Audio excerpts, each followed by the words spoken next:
شروع کرتا ہوں اللہ تعالیٰ کے نام سے جو بڑا مہربان نہایت رحم والا ہے۔ حدیث شریف، انہوں نے عمر رضی اللہ عنہ سے وہ خطبہ سنا جو انہوں نے وفات نبوی کے دوسرے دن پڑھا تھا، جس دن مسلمانوں نے ابو بکر رضی اللہ عنہ سے بیعت کی تھی۔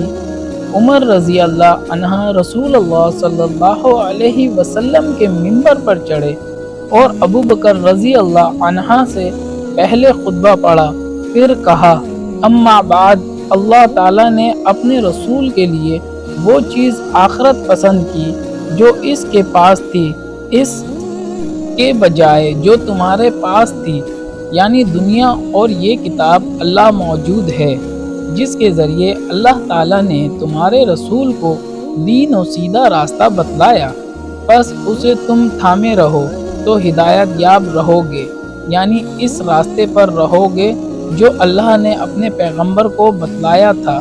صحیح بخاری، حدیث نمبر 7269۔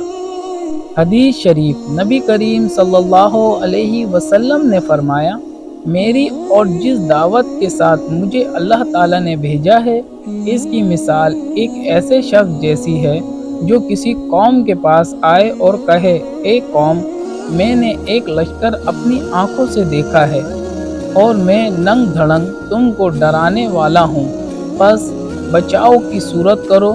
تو اس قوم کے ایک گروہ نے بات مان لی اور رات کے شروع ہی میں نکل بھاگے اور حفاظت کی جگہ چلے گئے، اس لیے نجات پا گئے، لیکن ان کی دوسری جماعت نے جھٹلایا اور اپنی جگہ ہی پر موجود رہے۔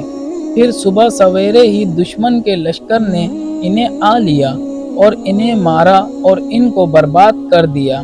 تو یہ مثال ہے اس کی جو میری اطاعت کرے اور جو دعوت میں لایا ہوں اس کی پیروی کریں، اور اس کی مثال ہے جو میری نافرمانی کرے اور جو حق میں لے کر آیا ہوں اسے جھٹلائے۔ صحیح بخاری، حدیث نمبر 7283۔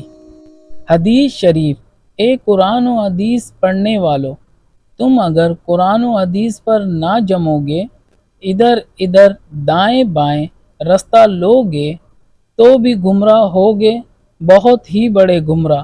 صحیح بخاری، حدیث نمبر 7282۔ ثواب کی نیت سے حدیث شریف کو لائک، شیئر اور کمنٹ کریں اور چینل کو سبسکرائب کر لیں۔ جزاک اللہ۔